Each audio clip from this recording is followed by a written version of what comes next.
what happens is we do get into positions where we start avoiding discomfort because we, like say with stressful things, with work or with our jobs or whatever, people think, oh, okay, I've got to keep away from that amount of stress, or I've got to keep away from that difficult situation. Whereas actually we need to adapt to all these situations, not look to keep changing, to avoiding, to running from whatever situations there are in life.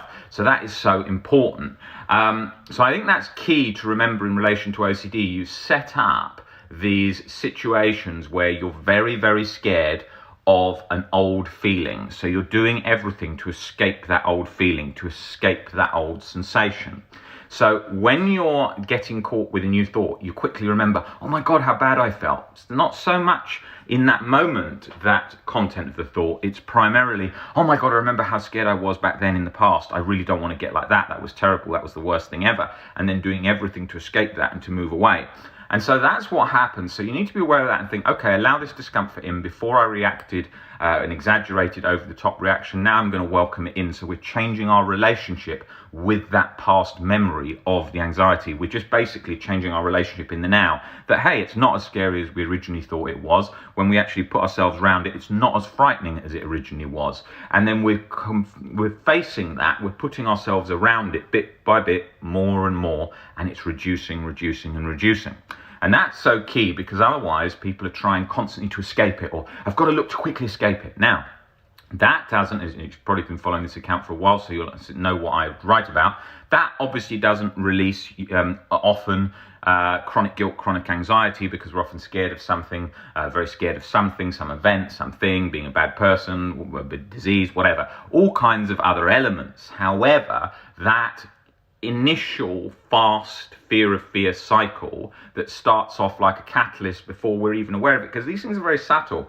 They start in sort of second, and that's why we get caught in them, and that's why we get lost in them, because we don't spot how they arise. We don't spot how that cycle happens, especially if you don't know what OCD is, especially if you don't know what anxiety is, especially if you don't see how scared you are of it. Now, this situation, this cycle, it feels overwhelming, because you're like, look, I just can't concentrate, I can't think clearly, I can't even relax, why the hell's this happened, and all those things. So you need to bring it back down to what we're trying to do is restore that default setting of internal peace, which we were at prior and we remember all too well. And then we're fighting internally to cling, to race, to chase back that old position and harness it. Whereas instead we want to allow whatever's there at this point in time, instead of trying to chase, escape, to go to another sensation. Because when you try and do that, it becomes an internal battle, and it's also showing the brain that you want to escape. And trying to escape anxiety is like trying to escape your heartbeat. It beats louder.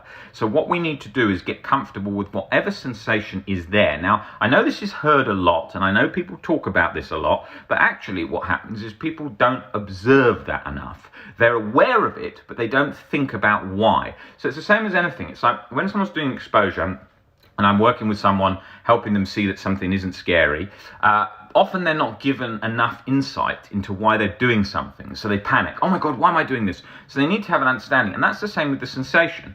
Understanding what the sensation is. Understanding why you're scared. Understanding why there's an internal cycle of anxiety.